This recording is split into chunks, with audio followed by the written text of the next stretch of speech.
13वीं शताब्दी में कोणार्क सूर्य मंदिर एक अद्भुत रचना भारत के ओडिशा के पुरी के उत्तर पूर्वी तटों पर स्थित थी।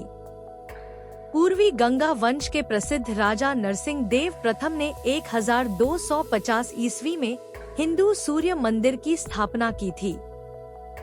ब्रह्मपुराण में कोणार्क को कोणादित्य कहा गया है, जो पूरे उत्कल में सूर्य का सबसे पवित्र स्थान है। कोणार्क नाम संस्कृत में कोण और अर्क के संयोजन से बना है, जो रहस्य की एक छवि को जन्म देता है। यह मंदिर यूरोपीय नाविकों के इतिहास में 1676 से ब्लैक पगोडा के नाम से जाना जाता था। इसी तरह पुरी में जगन्नाथ मंदिर को व्हाइट पगोडा कहा जाता था। दोनों मंदिर बंगाल की खाड़ी के विशाल विस्तार में एक महत्वपूर्ण स्थल के रूप में नाविकों का मार्गदर्शन करते थे। 1250 ईस्वी में पूर्वी गंग राजा नरसिंह देव प्रथम के शासनकाल में निर्मित कोणार्क सूर्य मंदिर विज्ञान और वास्तुकला दोनों में विशेषज्ञ मुख्य वास्तुकार बीशू महाराणा के कारण एक इंजीनियरिंग चमत्कार के रूप में खड़ा है, जिन्होंने इस असाधारण संरचना को बारीकी से डिजाइन किया था। वास्तुकला प्रतिभा के साथ फेरोमैग्नेटिज्म के उनके संयोजन ने राजा नरसिंह देव को मोहित कर दिया, जिन्होंने शक्तिशाली गंगा वंश के प्रसिद्ध वास्तुकारों द्वारा प्रस्तुत कई डिजाइनों पर इसे चुना। 12 वर्षों में 12,000 कारीगरों के अथक प्रयास में पत्थर की नक्काशी, रेत के मचान का निर्माण और पत्थरों की परतों के भीतर लोहे और चुंबकों को बारीकी से रखना शामिल था। विभिन्न निर्माण सामग्री जैसे विशेष पत्थरों को समुद्र और नदी के रास्तों से जहाज और नाव द्वारा दूर दूर से लाया गया। बीशू महाराणा को एक कठिन कार्य का सामना करना पड़ा, गर्भगृह में एक डायामैग्नेटिक पदार्थ को सटीक रूप से रखना और सूर्य देव के तैरते हुए चुंबकीय प्रतिमा के लिए एक 52 टन के भार वाले पत्थर को एक लिफ्टिंग चुंबक के रूप में रखना। विशेषज्ञों के संघर्ष के बाद बीशू के 12 वर्षीय पुत्र धर्मपाद ने एक सहज चुंबकीय ज्ञान के साथ सफलतापूर्वक इस चुनौती को हल किया। डायामैग्नेटिक ग्रेफाइट ब्लॉक, कैप्सुला या बिस्मथ और सटीक गणना का उपयोग करके धर्मपाद ने हवा में तैरते हुए सूर्य देव की प्रतिमा के संतुलन को प्राप्त किया। कोणार्क का सूर्य मंदिर पूर्वी साम्राज्य के सर्वोच्च पूज्य देवता के रूप में पूजा जाता था, जो काला पहाड़ के अशुभ आगमन तक 3 शताब्दियों तक निरंतर पूजा करता रहा, जिसने कोणार्क मंदिर की पवित्रता को खंडित कर दिया। 1565 में अफगानी सुल्तान सुलेमान खान करानी को बंगाल, बिहार और उड़ीसा के हिंदू राजाओं से भयंकर पराजय का सामना करना पड़ा, जिनका नेतृत्व उदबुरी श्रेष्ठ के महाराजा रुद्र नारायण और कलिंग के गजपति मुकुंद देव ने किया था। इस विजयी गठबंधन का प्रमुख व्यक्ति राजीव लोचन रॉय था, जो कलिंग के कमांडर थे और अपनी निर्दयता और राजा मुकुंद देव के प्रति अटूट निष्ठा के लिए जाने जाते थे। यह महसूस करते हुए कि राजीव लोचन की मौजूदगी में कलिंग या उदबुरी श्रेष्ठ पर विजय प्राप्त करना असंभव था, सुलेमान करानी ने एक चतुर योजना बनाई। उन्होंने राजीव लोचन को अपनी मनमोहक पुत्री गुलनाज के साथ लुभाया। गुलनाज की सुंदरता से मोहित होकर राजीव लोचन उससे प्यार करने लगे। राजीव गुलनाज से शादी करने और कलिंग लौटने के लिए दृढ़ संकल्पित थे। हालांकि सुलेमान करानी ने एक शर्त रखी। राजीव लोचन और एक बरेंद्र ब्राह्मण को इस्लाम में परिवर्तित किया गया। प्रेम और वफादारी के बीच फंसे राजीव एक दुविधा का सामना करने लगे। गुलनाज ने उल्लेखनीय सूझबूझ का प्रदर्शन करते हुए एक समाधान का प्रस्ताव रखा।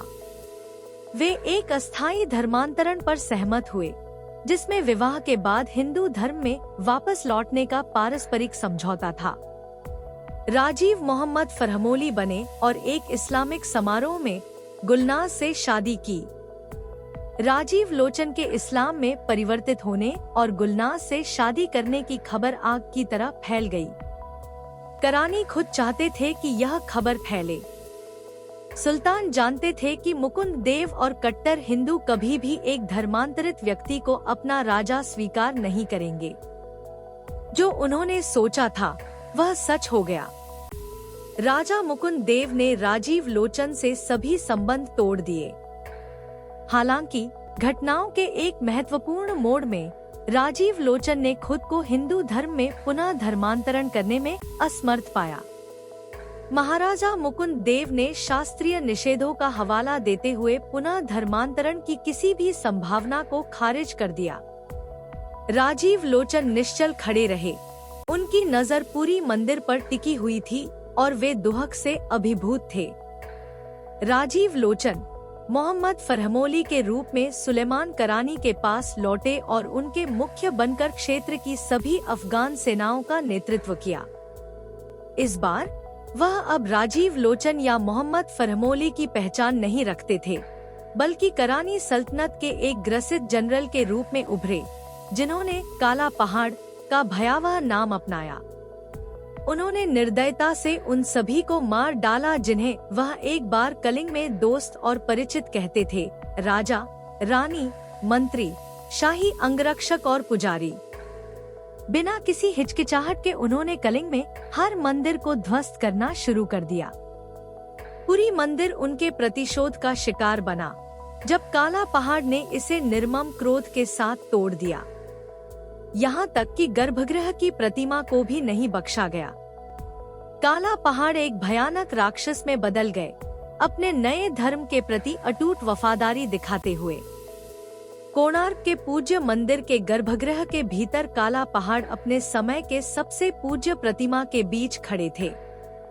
धर्मांतरित अफगान और उनके सैनिकों ने पागलपन से प्रेरित होकर जगमोहन के 7 घोड़ों को एक ही साथ मार दिया।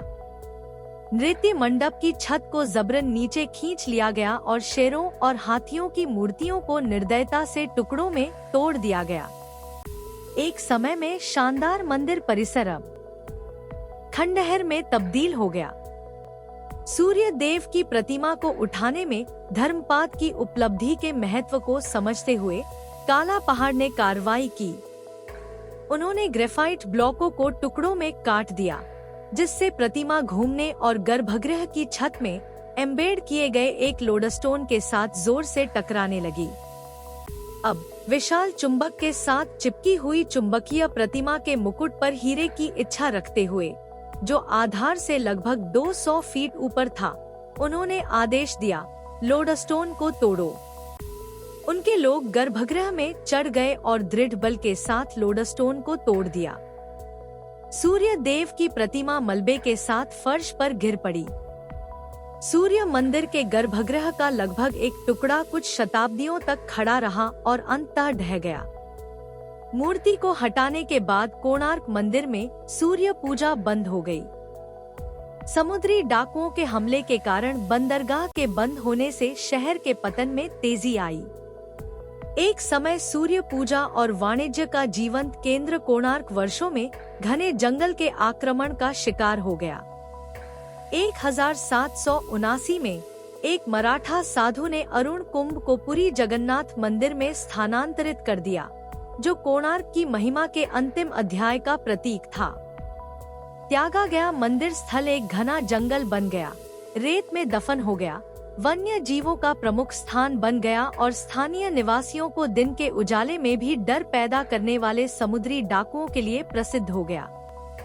इसके बाद काला पहाड़ ने कलिंग क्षेत्र के प्रमुख शहरों और धार्मिक स्थलों पर विनाश मचाया, जिनमें हिजली, कटक, जयपुर, संबलपुर, कोणार्क, एकाम्रा क्षेत्र और पुरी शामिल हैं। प्रतिशोध की भावना के साथ काला पहाड़ ने भगवान जगन्नाथ, बलभद्र और देवी सुभद्रा की मूर्तियों को जलाने का प्रयास किया। पुरी के मंदिर पर अपने एक हमले में उन्होंने मंदिर से मूर्तियों को खींचने में सफलता प्राप्त की, उन्हें सड़क पर फेंक दिया, उन्हें लात मारी और अंततः उन्हें होकली नदी के किनारे ले जाकर आग लगा दी। विनाश के एक निशान में काला पहाड़ ने सैकड़ों लोगों की जान ले ली, हजारों को अपने नए धर्म को अपनाने के लिए मजबूर किया और कई मंदिरों को ध्वस्त कर दिया। काला पहाड़ का जीवन, उनके इस्लाम धर्म में परिवर्तन, विवाह और निरंतर मूर्ति विरोधी गतिविधियों से शुरू होकर भारत के इतिहास में एक अंधेरा अध्याय है।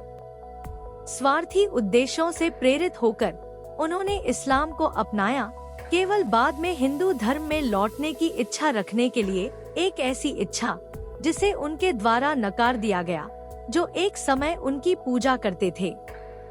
उनकी कहानी धार्मिक कट्टरता और उसकी अस्थिर जटिलताओं का एक स्पष्ट उदाहरण है, जो मानव समाज के लिए गड़बड़ हो सकती है।